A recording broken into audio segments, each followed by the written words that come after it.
Hello, this is Paranormal Girl. I hope everyone's keeping well. This is going to be a subject that has interested me for a very long time. I'm going to talk about the lost empire of Tartaria. The theory is that it was a grand empire once spanning Eurasia and perhaps even North America. The lost empire of Tartaria is the most delightful of all the conspiracy theories. It suggests that a technology advanced civilization spanned over Eurasia and perhaps part of North America until as recently as just a century ago, when it was erased from history. What's left of Tartaria are just the ornate and seemingly out-of-place structures, from the opulent churches in Russia to the Shanghai Bund. The theory stems from a disappointment in modern architecture. We once had fabulous Art Deco skyscrapers, Beaux Art train stations and Second Empire post offices. Now everything is just glass and concrete boxes. So what on earth happened? The theory is that Americans and Europeans didn't build those monuments. They are the legacy of the Tartarian Empire that emanated out of Northeast Asia. Are we supposed to believe that the 18th century mapmakers drew a vast Tartaria in that region out of ignorance? Surely not. Tartaria was real. Yes, it was. It was very real. And it was the most powerful empire of its time. The Great Wall of China was built not by the Chinese to keep the barbarians out, but by the Tartarians to keep out the Chinese. Opinions are divided about the empire's demise. Some believe a biblical-sized mud flood decimated Tartaria, which also explains why so many old buildings have what we now call semi-basements. Adherents of this theory suspect monuments like St. Basil's Cathedral in Moscow's Red Square continue tens of even hundreds of meters underground. Others suspect World War II was really a war of all against Tartaria, and the destruction of old Berlin, Dresden, and Warsaw and other cities in Central and Eastern Europe was a deliberate effort to wipe away the traces of the rival civilization. We only have to see what's been happening today to know that ancient structures have been destroyed to wipe it off our history books. Well, it wasn't even in the history books, really, was it? We know for a fact that the Babylonian buildings have now been destroyed, but I'll leave you for that to do the research on. Whatever the catalyst, after this great reset, history was rewritten by the victors, and the surviving Tartarian buildings were recast as the creations of contemporary architects. What had been Tartaria's moving capital was implausibly reimagined as world fairs. How else to explain that? Every few years during the late 19th and early 20th centuries, palatial complexes emerged all over the northern hemisphere. What for? What, for entertainment? And then they would be demolished after the event was over. That just makes no sense at all.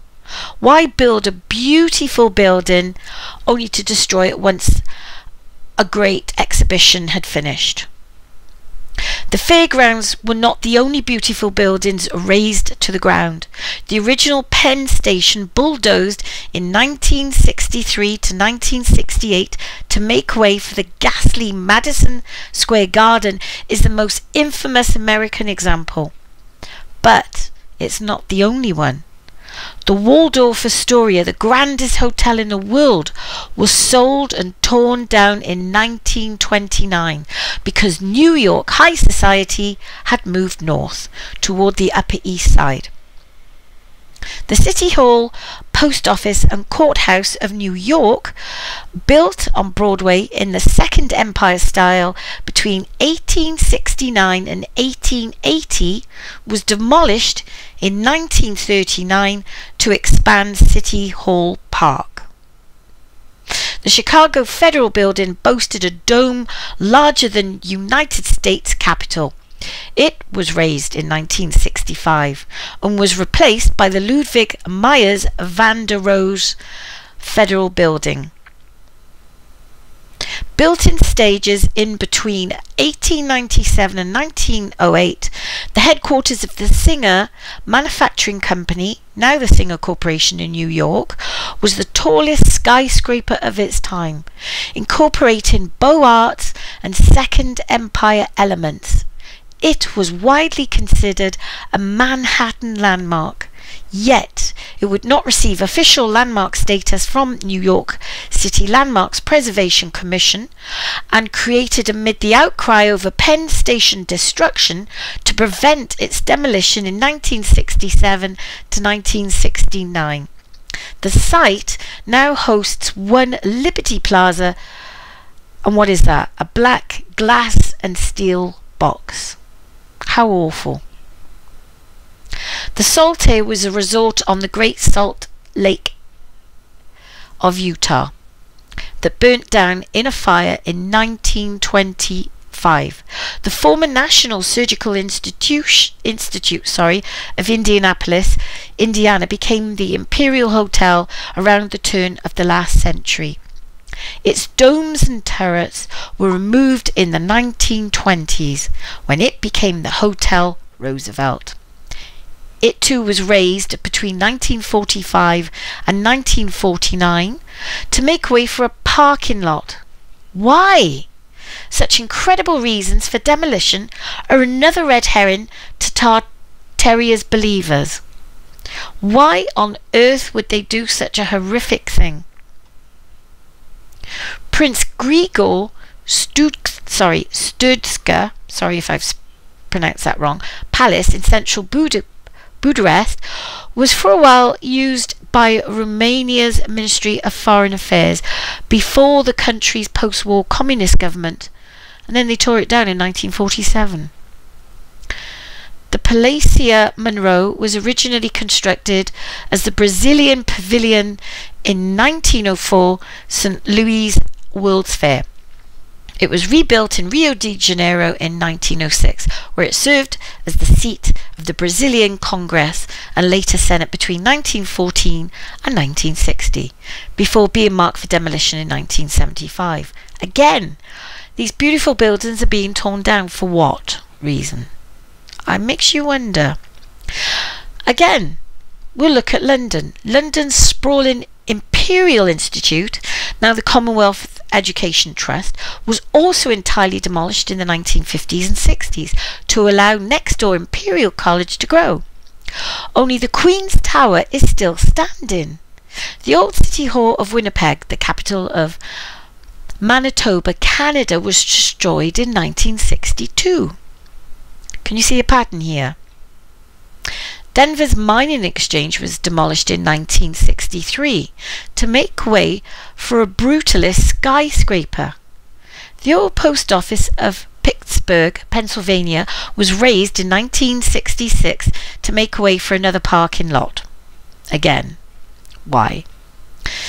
The Second Empire style Federal Hotel and Coffee Palace of Melbourne, Australia, was lost in 1973. Destruction was even more rampant in Russia. The Bolsheviks infamously blew up Moscow's Cathedral of Christ the Saviour in the 1930s to make space for the never-built palace of the Soviets. Why? Modelled on the Hagia Sophia in Istanbul, it's been one of the largest Orthodox churches in the world. It was rebuilt after the collapse of the Soviet Union. Hundreds of the cathedrals, churches and mosques were less fortunate. They are now lost forever. It isn't hard to imagine there must have been something more sinister at play than just bad taste. And of course there was an attempt to stamp out religion. unless that's the cover story, and these were never cathedrals and churches to begin with, but rather the palaces of maybe Tartaria. One street up from the Cathedral of Christ the Saviour, the Church of the Praises of Theotokos in Bashmaki was also demolished for the Palace of the Soviets. The Church of St. Paraskiva was destroyed in 1928. The headquarters of the Council of Labour and Defence was built in its place, which has housed the Russian State Duma since 1994. The Church of St. Basil of Caesarea of Tverkaya, Yamkaya, sorry about the pronunciation, I'm so sorry, was torn down in 1935. The Church of the Assumption of the Holy Virgin of Pokrovka Street the following year, supposedly to expand the sidewalk. The Alexander Nevsky Cathedral was levelled in 1952. Again, can you see a pattern going on? In St. Petersburg, the Cathedral of the Presentation of the Holy Virgin of the Semensky Regiment was destroyed in 1933. The St. Myron Church a year later. The Saints Boris and Glebe Church was converted into a warehouse in 1934 and finally torn down in 1975. The coastal monastery of St. Sergius was used as a labour camp during the Russian Revolution. Its cathedral was sadly destroyed in the 1960s. Lesser cities weren't spared. The Nizhny Novgorod lost its St. George Church in the Volga embankment in 1932 to a hotel. The Holy Trinity Cathedral of Tomsk was destroyed in 1934 to make way for a square. The Church of the Transfiguration of the Lord of the Bryansk was torn down between 1933 and 1935. Also, the Cathedral of the Nativity of Theotokos, or Blessed Virgin Mary, of the Transnoy Arcs was lost in 1936. Local authorities of the Vatkia, now Kirov, tried to save the Alexander Nevsky Cathedral by proposing to turn it into a theatre or other public space, which would have made sense. But they were overruled. Not surprised there. The cathedral was destroyed in 1937. The city's smaller Holy Trinity Cathedral was demolished as well. Rostov-on-Don lost several churches. The St. Alexander Nevsky Cathedral, the tallest building in the city at the time, was destroyed in 1930. The St. Alexander Nevsky Church was torn down in 1937 for the sake of an apartment building. And it goes on. In 1939, the construction of the Erdlich Dam flooded the old town of Kalyazin north of Moscow, including its St. Nicholas Church. Only the bell tower remained above water, which is now a tourist attraction. Well, thankfully at least we got something to look at. The original Transfiguration Cathedral of Odessa was destroyed in 1936, and it was rebuilt around the turn of the millennium. The Christ the Saviour Cathedral of Borkai, near Kharkiv, was destroyed in 1943. The Church of St. Mary of the Perpetual Assistance of Ternopil, Ukraine, was demolished in 1954 to make way, surprise, for a shopping mall. St. Mary's Church of Grodno, Belarus, was turned into a warehouse during World War II and demolished in 1961. Secular buildings survived the demolition craze, and indeed some were officially built in Soviet times. The Palace of Farmers in Kazan was erected in the over-the-top neoclassical style favoured by Joseph Stalin. It now houses the Ministry of agriculture and food of the Republic of Tarstan, strangely enough, almost keeping the same name. Next to it are 3 improbably elaborate Beaux Art apartment buildings. The 500-room Tampa Bay Hotel is now a museum. It was allegedly built by the railroad magnate Henry B. Plant in the late 1800s, when the New York Waldorf, one of the largest hotels in the world, had just only 450 rooms. The banks and trading houses of the Shanghai Bund were built by Europeans in the early 20th century who enjoyed legal and trading rights there under unequal treaties imposed by China by force. Edwin Lutyens and Herbert Baker built the government quarter of New Delhi in a mix of European and Mughal styles. Another odd sight in the theory of Tartaria explains is that of sumptuous public buildings seemingly appearing out of nowhere in the wilderness. Lutyens' Delhi is one such example. The American West has more. I suggest you do a little research into this. How deep will the rabbit hole go? It goes very deep, I can assure you. As the United States expanded westward and the frontier was tamed, ornamental city halls and state capitals were often the first buildings that appeared in the middle of planned future cities. So what's the truth? According to believers, is that these palaces predate modern America and were the far-flung outposts of the Tartarian Empire. Now I'm going to leave you with another thought. Who built the pyramids? How far back does this go? We know that the Egyptians did not build the pyramids, because when the Egyptians were asked at the time, did you build these? They said no. These were here before we got here. So somebody else had built those. Now, looking back at Tartaria, like I mentioned earlier in this video, the Great Wall of China. You look at the Great Wall of China.